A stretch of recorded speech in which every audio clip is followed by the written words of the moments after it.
si polisi kagwa ka polisi ako sikeko empewo ogikoze otya nze nasulako mu Fort Portal nga ngolokuka nesa bisenze na bulamu bwe bungi oba jaketi ya Yulise genda mazo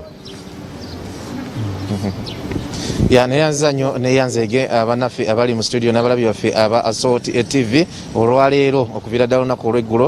olweggulo twaluwaddeyo eri ekibuga ekipya ekya Fort Portal okulaba ku kibuga ekipya na butya bwe bayita mu kiseera kino ekya curfew ne lockdown gwe tulimu boda zikola kinawadda ekyokutika abantu eno si musango n'omulundi n'ogumu naye twagalanga bwe tuzze tubalaga mu bitundu eby'ekibuga Kampala n'ebitundu ebirala tutukeko ko mu katale akawano e Fort Portal we tuli nga tutunaba kugenda kubalambuza kibuga na kwogera n'abakulembeze ba kibuga enkya ya leero ekifaananyi ekituufu kyenjagala okubalaga kyekino omulabi waffe owa Assault TV bye mulaba sayidi eyo nze wano najja mbalage ate ebitundu ebirala byeyisa bitya mu kiseera kino ekya lockdown kyetulimu omulabi waffe owa Assault TV emabega wange boda wezitikulira abantu ne bajja mu katale wano okulabika nti bakola nti bakakalabya emirimu wano nno abateekawo kaguwa kano okulaba nti abantu abeetisa ebintu ne boda oba oliawo tezikirizibwa kulabika nti oba oliawo ziyingira wano kyekyateekesaawo kano akaguwa mu kugezaako ate mugezaako okugoberera SOPs oba social distancing nebiryawo kakati kyekyo ekiri wano naye ekifaananyi ekituufu nze kyenjagala okubalaga enkya ya leero gy'emirimu egikolebwa wano mu katale wetuli era tugenda kubanga tukayingira tubalagekoko ate eno yo kiri kitya mwenna abeekuumira ku Assault TV kati kyetubalaga eno mwe mujja kubanga mukigeraageranya n'embeera bweri mu bitundu by'eggwanga ebirala kubanga oba oliawo ffe twewaayo ate eggwanga mu kiseera kino kyetulimu ekya lockdown abantu balage butya ebitundu n'ebitundu ate bo gye barespondingamu era gye barespectingamu oba n'obutarespectinga biragiro bya president yonna gye mpitidde zo boda okujjako mu kibuga n'emiriraano ewalala wonna zikola n'olwekyo nze nsigala neebuuza kibuuzo ate eno bwe zibanga zikola nga n'ekyotera yennyini gye bagambye wava ekirwadde kino oba oliawo nga kiva ku boda bakola lwaki mu bitundu by'ekibuga ky'eggwanga ekikulu n'omuliraano tebazikiriza kukola nga bwolaba bano ate batika abantu batika buli kimu nga tewali abakuba ku mukono akatale ketulimu akekano ketuyingira kati isaawa zino nga bwe mugenda maaso n'okukalaba atuzze tubalage ffe bulazi butya enneetegeka gye balimu ebintu babitambuza bitya sanitizer mazzi n'ebiringa ebyo weebiri oba tebiriiwo kyekituleese wano omulabi waffe owa Assault TV bagenda maaso n'okunaaba amazzi go weegali geego buli ayingira aba alina okulabika nti anaaba nga bwe tubalaga wano bwekityo bwe kiri naye nga ku akatale kakati kekano ketulimu sawa zino kalina ebirime nga bwolaba akasubi bwabeera oba obutale buno katinga nakasero n'owino na wano abantu bagenda mu maaso n'okulabika nti bagula ebintu naddala ebikozesebwa ebyokulya mu katale ketulimu sawa zino nga bwe mugenda mu maaso n'okukalaba ebya social distancing n'ebirala ekyo nkirekawo gwe agenda mu maaso n'okutulaba ekyo nkirekawo social distancing mask n'ebirala ebyo gwe ojja okusalawo nze nkuwa bw'ekifaananyi na mbeera eri mu kifo kyemba nkyaddemu ate gwe ali eyo anogenda maaso n'okusalawo nti ddala bagifolowinga oba tebagifolowinga embeera bwe tubeyimiridde akatale bwe kati bwe kafaanana nga tugenda kubanga tukakulambuza gwe ogeraageranye ate n'ebifo ebirala ate byoyitira nga byo bwe bifaanana bwe kati ko bwogenda maaso n'okukalaba ku bantu 10 bosanga oyinza obutasanga ko alina masiki go ge mazima naira babadde babayitaayitamu wana abakulembeze nga bagamba muvaare masiki kitegeeza nti mwambale masiki kyekyo ekiri mu katale ake Fort Portal eno gye tuli usaawa zino kagazi ddala era nga bizinensi bagikolera ddala nga batugenda maaso n'okubalaga naye nga embeera yo bweri mu kitundu ky'eggwanga ekirala gye tuli twabadde e Buddu ne tusala ne tugenda mu bitundu ebyankole ne tusala ne tujja mu Toolo kakati Toolo bweti bweyimiridde twagadde okugeraageranya ebitundu ebyenjawulo ne Kampala n'emiriraano gwe ali mu studio naawe agenda maaso n'okutulaba gwe onaasalawo ku butya lwaki kino kibeera bwe kiti ate eringa kiri nga bwe kiri ekyo nkikulekera gwe ogende maaso n'okusalawo kugambye nti akatale ko kagazi ddala era nga batunda birime byokka byengenda maaso n'okulaba katunda birime akawanvu ddala kava kalimu omusalaba kalinga musala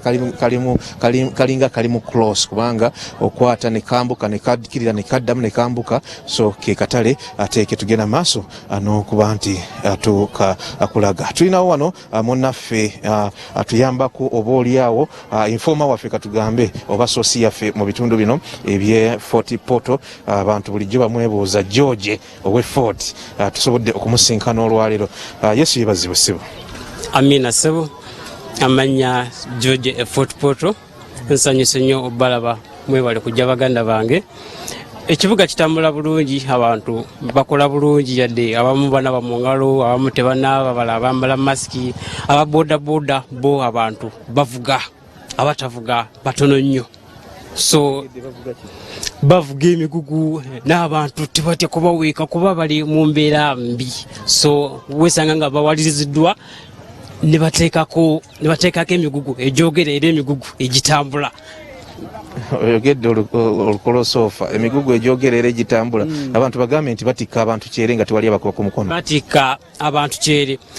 egyatuvuddeko polisi yabakwatanga naye kati tebakyabakwata nabo kati babivaako babalabalabi ne bakola emirimu gyabwe ekyaka n'abakumba ddembe bamanyi kiki ekigenda mu maaso wa bodaboda mu kaseera kano anyigirizibwa asibiddwa ebbanga ddene talina kyakulya talina kyakuwa abaana balandiodi babafulumya mu mayumba so ne beesanga nga bawaliriziddwa olw'embeera kakati ekintu ekirala omuntu kyandyagadde okumanya kana katale bakayita batya akatale kano bakayita Kavundayire market era ke katale ak'abalimi ntake Fort Portal nga kabeera buli lunaku olwokuna nga olwaleero lunaku olwamande nga abalimi baleeta ebirime okuva mu bitundu ebyenjawulo bundi bujo lwihamba kiyombya ne baleeta ennyanya babijja halugongo so ne bakuŋŋaanyiza wano ne batuna ne baguza katono nnyo mu lutoolo ogambye nti ababodaboda batendewalirwa eno ne basalawo batandika okutikka abantu embeera yabayinga obuzito kitugambe mu lutoolo ababodaboda bakachwamu kutandika kutwala abantu President Museveni akatugamba tune kutwala emigugu yonka kago baitu kwabwe embeera nti abodaboda ne banyigirizibwa balandodi ne babahambya ne bababinga munju ne besanga tibayine kyokulya tibayine kyokweriza abaana muka so ne besanga bahambirizibwe habwe embeera tibayine kyokukola kyali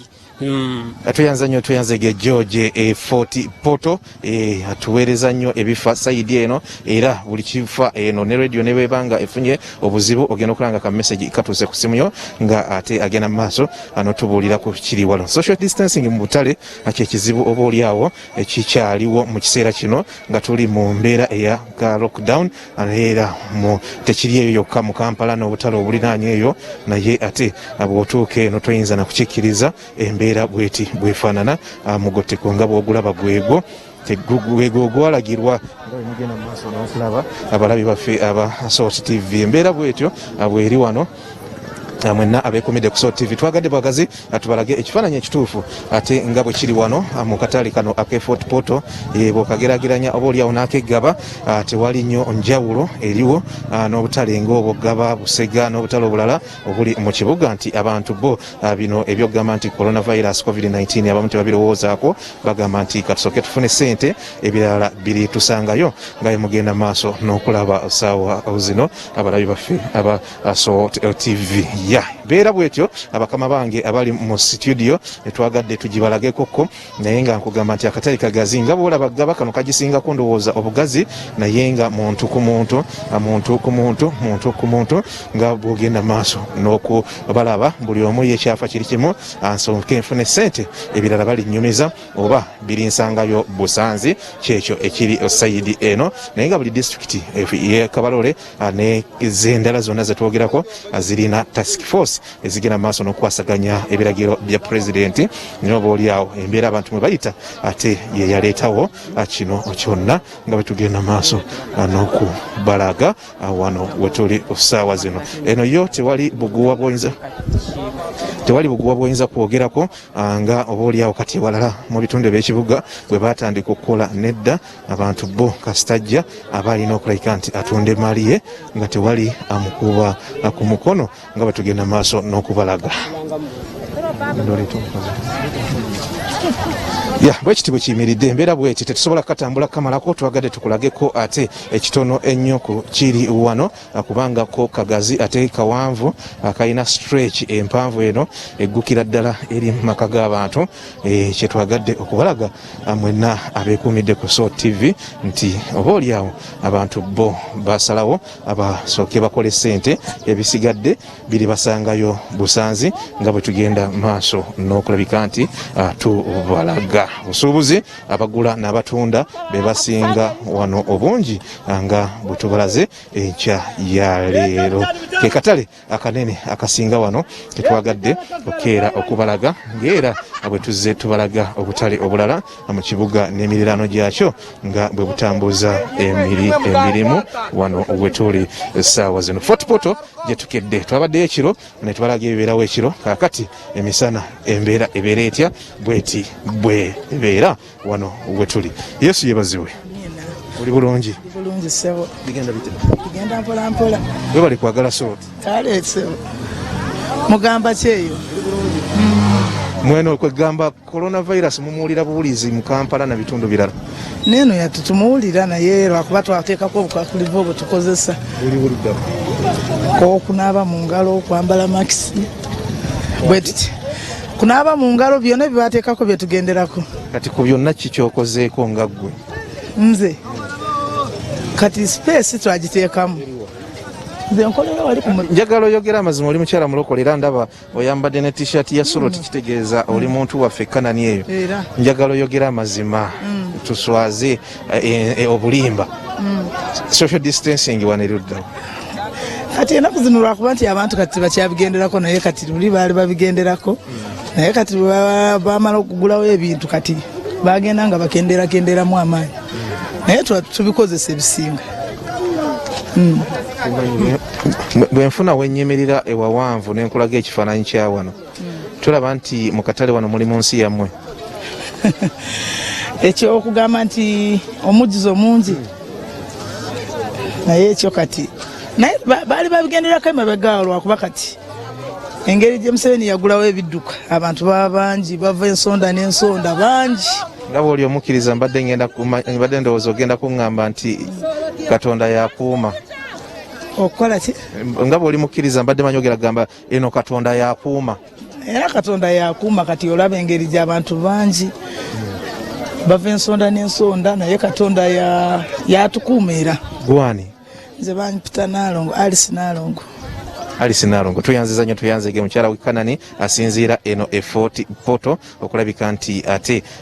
bino gye bava bano boolabye ne bannaabo abalala bayitirivu nnyo okulabika nti ate bajja okulabika nti basabira mu kitundu kiri ekya House of Prayer mu biseera biri nga kyaki zikyali enzigule kifaananyi ekituufu kyetwagadde okubalaga abalabi baffe aba SO TV ku makya kuno kyekino kyennyini ekiri wano wetuli mu katale ake Fort Portal akeboogeddeko abasuubuzi nga bagenda maaso n'okulabika nti abatunda emaali yaabwe nga boogenda maaso n'okubalaba wano wennyini wetuli bw'obeegattamu naawe obeeranga bo nga bw'olaba kastretch kano konna katunda bummonde katunda biki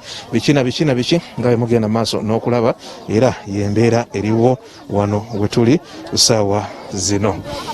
bwe tuti bwe tutambudde bwe biti bwe bitambula sayidi eno omugotteko gwo mungi nnyo kambaze mu studio bannaffe mugende maaso n'okuweereza tujja kubanga tubalambuzaako ekibuga Fort Portal then twogereko n'abakulembeze eddakiika nga ziizo naye nga ekiri eno kyekyo ekituufu kyetwagadde okulabika nti tubalaga mwenna abeekumidde ku SOT TV. Mukulu Charles James Nkubuge ne Fedi Nabwire ebyeno byebyo nze mbaleegera bulikeze muzindaalo ne mugenda maaso n'okubaganya ebirowoozo era kangubawe kanneeyongereyo nja kudda mu ddakiika nga ziizo ate mbalage ku kibuga Fort ekyakasulumusibwa okufuuka City kyo kifaanana kitya. Omuzindaalo gwammwe tewandivuddeyo eyo nga tonfunidde mu Kabundayire market nga tongulidde ku butunda bulabise bulungi obutunda obuganda obwo